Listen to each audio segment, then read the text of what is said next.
কিসের দরকারি কথা? কিসের দরকারি কথা? এমন কি দরকারি কথা তোমার থাকতে পারে যেটা তুমি আমার সামনে বলতে পারো না? হ্যাঁ, তুমি আমার হাজবেন্ড, আমি তোমার ওয়াইফ। তোমার সব ব্যাপারে আমার অধিকার আছে। প্রত্যেকটা মানুষ আলাদা। তুমি আমি আলাদা মানুষ। প্রত্যেকটা মানুষের জীবনে একটা স্পেস থাকে, সেই স্পেসে সবাই ঢুকতে পারে না, সেটা ওয়াইফ হলেও পারে না। তোমার মতো ব্ল্যাঙ্ক হেডেড মহিলা না আমি জীবনে কোনোদিন দেখিনি, জানো। কথাটা বলে এখন কোনো লাভ নেই, মানে কথাটা খুবই ক্লিশে, তবু আমি বলতে বাধ্য হচ্ছি। তুমি কি বললে? তুমি আর পাপা হাজবেন্ড ওয়াইফ, তাই তোমার অধিকার আছে পাপা কি কি করছে সেই বিষয়ে জানার, তাই তো? মা তো এতদিন পাপার ওয়াইফ ছিল, মা যখন নিজের অধিকার বোধের কথা বলেছে সেটা মেনে নিতে পারোনি কেন?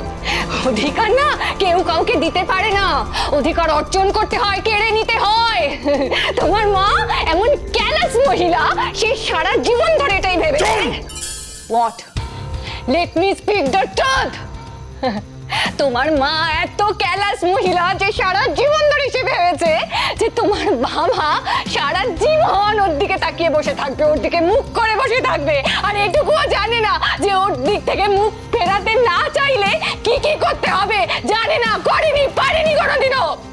আসলে মুশকিলটা কি জানো, আমার মা নিজের হাজবেন্ডকে পরপুরুষ মনে করেনি, সেজন্য মুখে রংচং মেখে তাকে ইমপ্রেস করার কোনো দরকার হয়নি।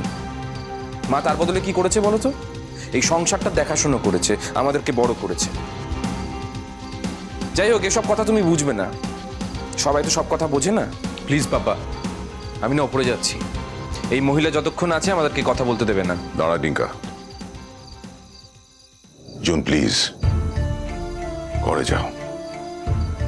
Please spare us for some moment. আমার ছেলের সঙ্গে আমার কথা আছে, আজকে ওর জন্মদিন। অনিন্দ, যে ছেলে আমাকে দিনের পর দিন অপমান করে তার সঙ্গে তোমার কিসের কথা? আমি তোমার স্ত্রী। হ্যাঁ, তোমার স্ত্রীকে যে অপমান করছে সে যদি তোমার ছেলেও হয়, তার সাথে তোমার কোনো কথা থাকতে পারে না। অপমানিত হওয়ার মতন কাজ করলে বারবার অপমানিত হবে,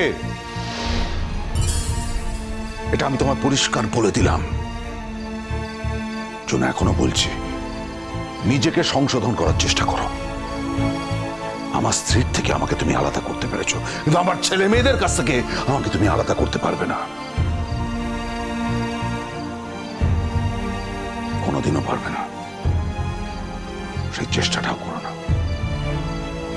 পাপা প্লিজ, আমার সত্যি আর ভালো লাগছে না, অনেক রাত হয়েছে, এবার শুতে যাব। আর আরো একটা কথা, এই চিৎকার শুনলে কিন্তু মা উপর থেকে নেমে আসবে। আর সামনেই মা স্কুলের প্রোগ্রাম, আমি চাই না মা কোনো রকম ভাবে স্ট্রেস নিক। সরি টিঙ্কা, টিঙ্কা তোর মাকে জিজ্ঞেস করবি মা স্কুলের প্রোগ্রামে বাইরের গেস্ট অ্যালাউড কিনা। মানে অনিন্দ, তুমি এই প্রোগ্রামে যাবে? Just shut up. Just shut up. নিজের সম্মান নিজে বজায় রাখার চেষ্টা করো। যাও ঘরে যাও, যাও। এটা না আমি কিছুতেই মেনে নেব না অনিন্দ, কিছুতেই মেনে নেব না। তুমি একই বাড়িতে চোখের সামনে আগের বউকে রেখে আমার দিনের পর দিন অপমান করেছো, নিজের ছেলে মেয়েদের দিয়ে বারবার অপমান করেছো। আমি এটা কিছুতেই মেনে নেব না, কিছুতেই মেনে নেব না, কিছুতেই মেনে নেব না।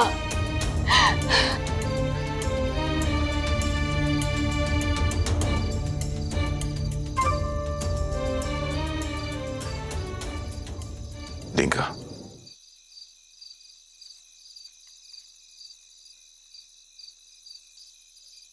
বলছি, যেটা বলছিলাম, মাকে একবার জিজ্ঞেস করিস তো তোর মায়ের প্রোগ্রামে বাইরের গেস্ট অ্যালাউড কিনা। ঠিক আছে, জিজ্ঞাসা করে দেখব।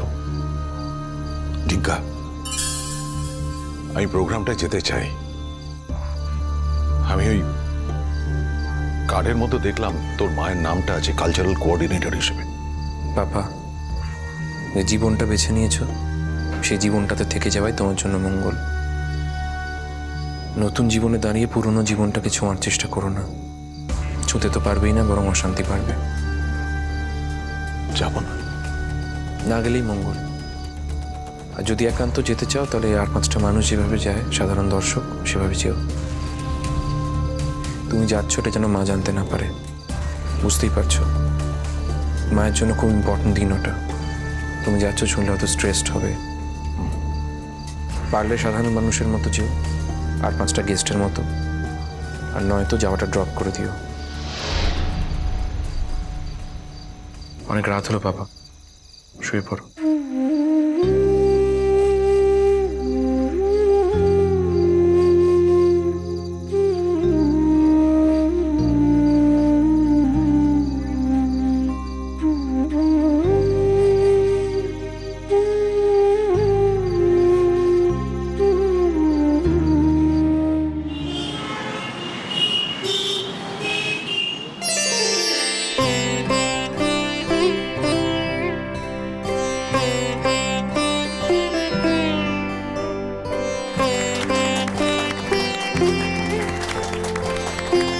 নমস্কার, সবাই ভালো আছেন আশা করি।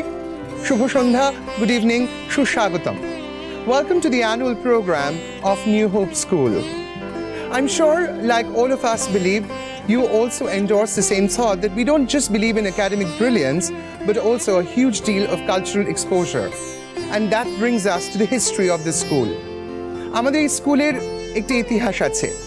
আমরা বিশ্বাস করি যে আমাদের ছেলে মেয়েদের আমরা মানসিকভাবে এবং মানবিকভাবে বিকশিত করে তুলব এমনই সাংস্কৃতিক কাজকর্মের মাধ্যমে।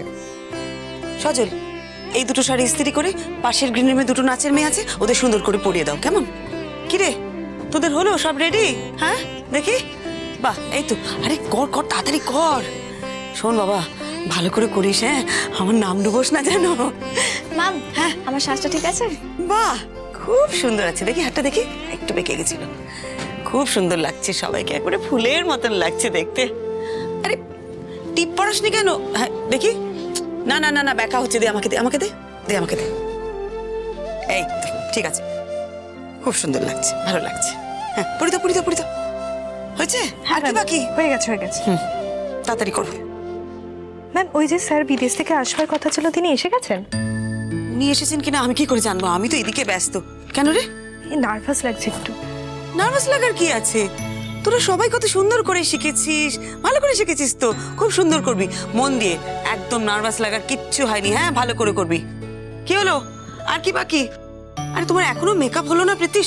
শোনো না, তুমি ওই ঘরে চলে যাও, ওই ঘরে দুটো মেয়ে বাকি আছে, ওদের করে দাও, আমি করে দিচ্ছি। আমি ওই টিপটা পরিয়ে দিব তো। আসলে ব্যাস, যাও যাও যাও যাও। আমাদের একটি সেবামূলক দিকও আরে তাড়াতাড়ি কর, আছে। তাড়াতাড়ি কর। তাই আমরা বিশ্বাস করি যে এই স্কুলে শুধুমাত্র অর্থনৈতিকভাবে সচ্ছল বা সক্ষম ছেলেমেয়েদের লালন পালন করা হয় না, যাদের সেই অবস্থা নেই বা যারা অনাথ, তাদেরকেও আমরা সযত্নে লালন পালন করার চেষ্টা করি আমাদের মতো করে।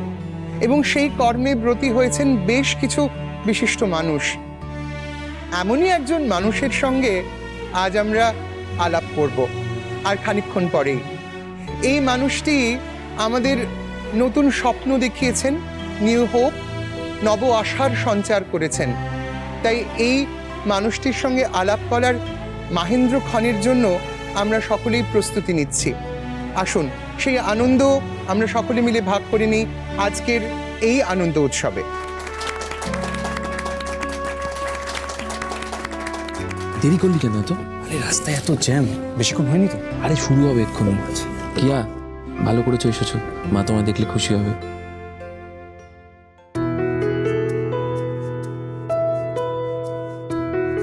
ম্যাম, আজকে না আপনাকে খুব সুন্দর দেখতে লাগছে। আমাকে সুন্দর লাগছে কি লাগছে না সেটা নিয়ে ভাবার কোনো দরকার নেই। তোমরা এখন মন দিয়ে নাচ করো, বুঝেছো? আমাকে কেউ দেখবে না। ম্যাম, আমরা যখন প্রোগ্রামটা করব তখন আপনি থাকবেন তো স্টেজের পাশে? আরে বাবা, হ্যাঁ হ্যাঁ থাকবো, আমি তো স্টেজের পাশ থেকেই গান করব। এই দেখো, ফুলটা তো খুলে গেছে, দেখি কিরকম করে লাগিয়েছিস। শোন, আমি কোথায় থাকবো সেদিকে নজর দেবার কোনো দরকার নেই। তোরা মন দিয়ে নাচ করবি, যেরম যেরম শিখিয়েছি, হেসে হেসে সুন্দর করে আনন্দ করে একেবারে। আর সব নজর কিন্তু সবার সামনে যারা বসে আছে সেদিকে, আমার দিকে একদম তাকাবে না। তোরা তো সবাই খুব ভালো নাচ করিস, খুব সুন্দর হবে আমি জানি। আমি তো তোদের কাছ থেকে কত কি শিখলাম।